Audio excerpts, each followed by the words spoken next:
Anyway, in the show, like I said, Laverne filled the American star spot of famous American songs, different kinds of things. Then, of course, I fit the bill for the Latin American act, in which I also sang. And then later on, Miss Finocchio said, okay, why don't you throw Judy? And then when Liza became famous for cabaret, I threw Liza into the act. So I would do Judy and Liza and my boy chick act. And then once in a while, I said, Mr. Finocchio, you want me to do a little bit of Gloria Swanson from the movie Sunset Boulevard so I can do a fancy monologue? She said, yes, I want my show to be very classy so you can do a dramatic part. Mm-hmm. So I would do dramatic parts in between the singing. So, and then of course we had a puppeteer, dancers that did solo dances, and production numbers like the Copacabana and La Tarantella, very fancy productions, opening productions, middle productions, and final productions with the dancers. And then the other acts, we were sandwiched in between them. And then many times, we were part of the finale, singing little pieces here and there for the finale. Tell me about a little bit about the shows. Then you have different shows. Yeah, the shows. Karawas used to say the MC. Ladies and gentlemen, we have 4 completely different shows, and once you pay your admission charge, you can stay as long as you want to. And it's true because each show, 4 shows a night, were completely different songs, different productions. Everything was different. So if you stay from 1 to, some people stay for 3 shows, we never repeated any of the songs. So that was one of the things. And me and Laverne and myself, because we wanted to be extra hardworking, he said, I get bored doing the same songs every week. So he started throwing new songs, and I did too.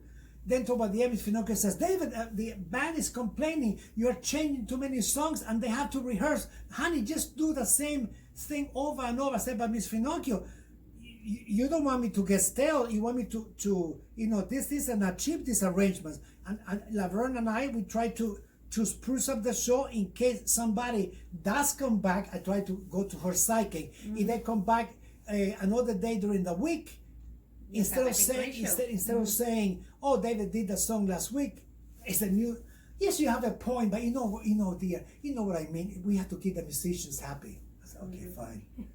So sometimes you couldn't win, but anyway, I said to Laverne, all the money that we spend in arrangements, because people who lip sync to shows in those days, they buy a record, and if they do an impersonation of Cher or whoever, they, out of that record, there were 12 songs. You buy a record in those days for $5, and you can have an act going forever. In our case, those arrangements were like $160, $180 in those days for 4 pieces. So when you think about of all the arrangements we have, money-wise, it's just going like, and costumes, of course, and wigs and everything, but the arrangements, a lot of money in music, which a lot of people, when they lip sync to a recording, now they buy a CD. And that's it. And that's it. So we could have gotten cheap. I said to Laverne, but look how much money we wasted. I said, but on the other hand, it was wasted, but for a good reason, because at least we sang live, and we got a kick of that. So that's wonderful. Anything else that you would like to say about this segment? Because we are going to be coming back like in a few weeks that way. You know more about the different things and great performances than David has been doing in his career. Would you like to say something to the audience? Well, something to the audience, maybe a quick anecdote. For example, I was supposed to break a new Parisian medley, and Bill Bullard, we did a very fancy arrangement of different songs of Edith Piaf that went like es la luz de tu mirar la que me hace soñar con dichas infinitas, and then went to vamos a cantar que la vida es alegre y fugaz, nunca te dejes abatir, canta tu canción que el canto es amor y felicidad, la can and more. So that night, particular night, I think we broke it into the third show. Although I wasn't in the show, but we broke in the third show because we never did it before. I was afraid to do it in the first show. And of all things, a whole bus tour from France was there. People with berets. I said, oh my God, how convenient. I said to Carol, people will think we planned this, but this is not planned. So I'm doing, and as I do the song, they're so enthusiastic, the French people, and and I said to them, I'm sorry, I don't speak French, so I have to do the medley in Spanish, although I did sing a little bit in French in a cappella in one of the parts. Anyway, so after that performance, they were, oh, bravo, bravo. I'm going through the wings to go to the backstage to the dressing room, and an older gentleman with a cane and a beret says, excuse me, Mr. Alba, please stop.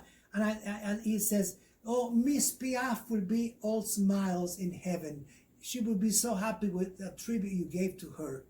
And I said, and also to Josephine Baker, because she used to sing those songs too in Paris. And he says, I said, may I ask you, sir, who you are?